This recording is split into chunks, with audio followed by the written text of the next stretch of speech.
You know, what's up? Ang tagal na natin hindi nagkita. So, ayun, medyo kabado kasi ngayon lang ulit ako gagawa ng ukulele tutorial after 3 years? Tama, 3 years. Kamusta kayo, kamusta?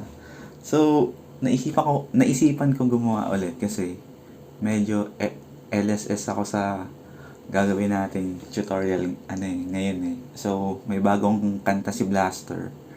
Well, hindi na siya bago pero recent lang siya.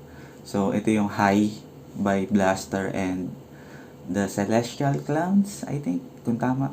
Kung di ako nagkakamali. So, wala nang intro. Start na. Start. So, bago tayo mag-start, ang tuning ng ukulele natin is in standard tuning. So, dapat ganito yung tunog niya. G, C, E, A. G, C, E, A. So, ganyan. G, C, E, A. Yan. So, medyo, may mga chords dito na medyo complicated. Pero, kung titignan nyo lang na maigi dito sa tutorial, madali lang naman siya gawin. So, first chord natin for intro is B. So, bar chord lang natin to dito. Dito siya. Sa second. And then dito. So, dapat yung tunog na ganito. And then, next chord is E minor. So, dito. Sa pinakailalim. Dito. And then, dito. Yan. Pwede nyo i-mute tong string na to. Itong nasa taas. Pwede nyo rin i-press tong second or mute. Bahala kayo kung anong preferred nyo. So, ang intro chords natin is dalawa lang. B minor. And then, B. Sorry. And then E minor.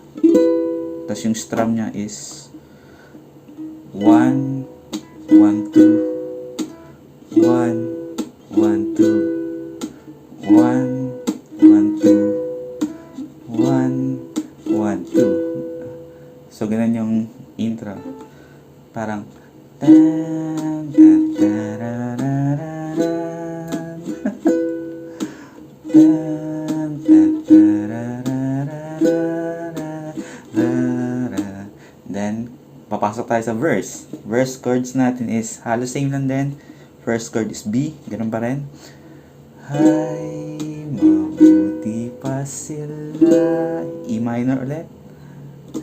B, may karapatang. Next chord natin is, ito yung medyo complicated. Ang chord na to ay F sharp minor. So, paano ba yon? Mag-i-start tayo dito. Dito, yan, ganyan. And then dito. Next. And then dito sa ilalim.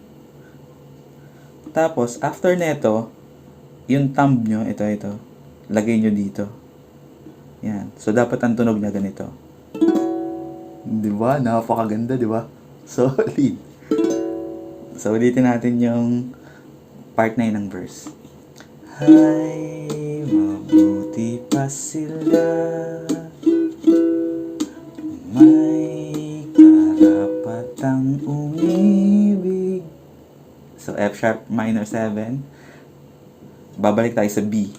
Sa, yan, sa iyo. And then E.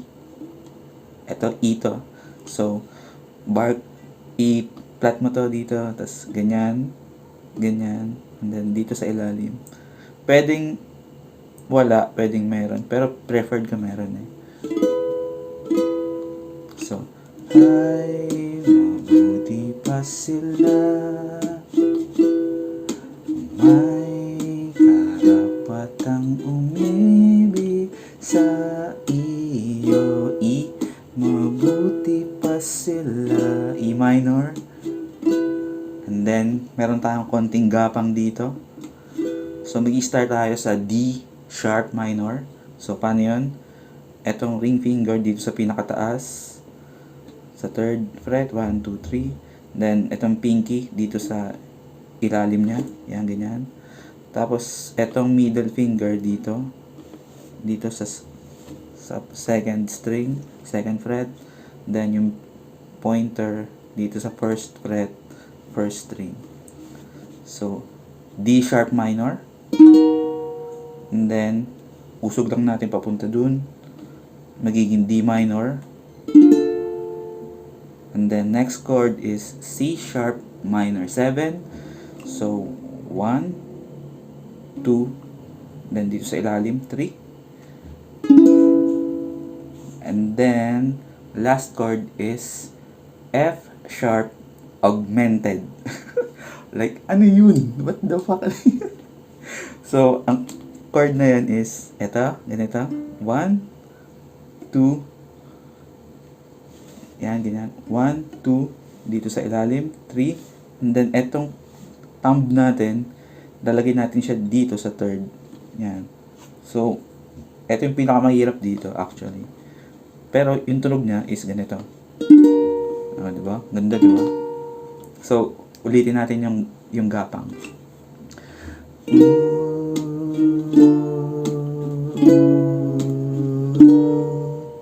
Diba? Pwede naman siyang F sharp lang kung nahihirapan kayo sa ganito. F sharp is kahit ganito lang siguro. 1, 2, 3. Yan. So, ganito.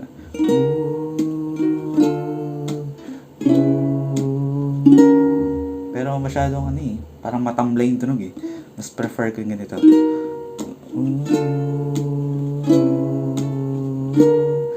Yan. So, gawin natin yung verse 2. Ay, mabuti pa sila, may panghahawakang mga salita, mabuti pa sila.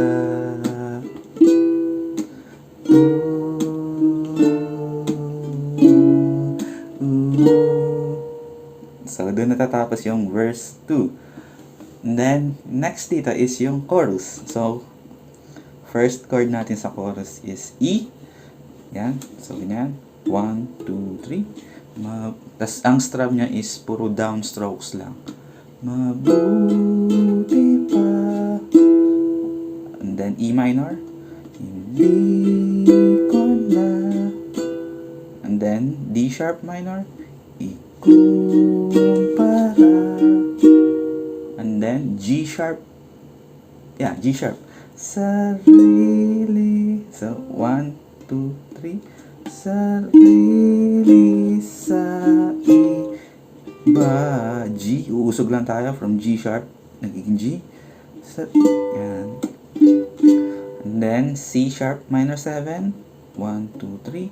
Pagkat ako F sharp augmented naman ay then intro.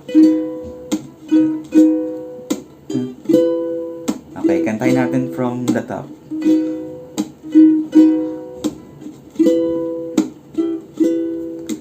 Hi. Sorry. Sorry for me. Okay. Ay, mabuti pa sila, may karapatang umibig sa iyo, mabuti pa sila.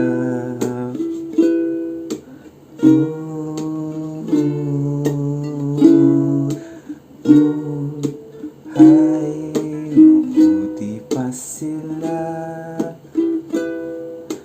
may panghahawakang mga salita, mabuti pa sila.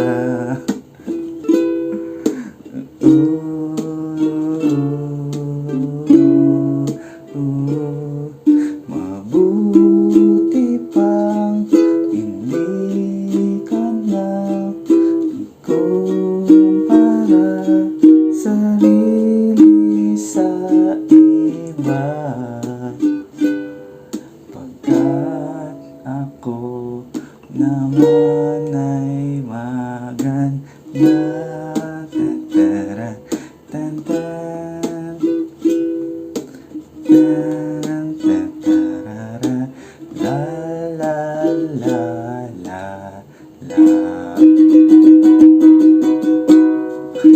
So, ayun. Paulit-ulit lang yung verse and chorus nun hanggang matapos. I think yung sa bridge na chords is same lang ng verse chords. Tapos yung... tama. Yun lang. Tapos, chorus lang ulit doon sa huli. Medyo magulo ba? Bahala na kayo umintindi. Hindi na ako marunong gumawa nito. Ang tagal na kasi. So, ayun. Sana may natutunan kayo sa tutorial na to kahit medyo magulo yung way ko ng pagtuturo. And don't forget to like and subscribe. Siguro, sisipagin ulit ako na mag-tutorial kung makita ko na may mga nagko-comments or may nagre-request. Basta yung alam lang natin na kanta and yung madali-dali lang aralin. So, hindi ko na papabahin pa. This is Adi and this is your favorite channel where you can learn your songs on ukulele. Know that chord. Oo nga pala, by the way, hindi lang ukulele content yung ginagawa ko. Minsan nagko-cover ako ng short cover ng mga bass, ng mga acoustic or electric guitar. Ganun. So, pagpasensyahan nyo na kung iba-iba minsan. Depende lang talaga sa trip ko eh.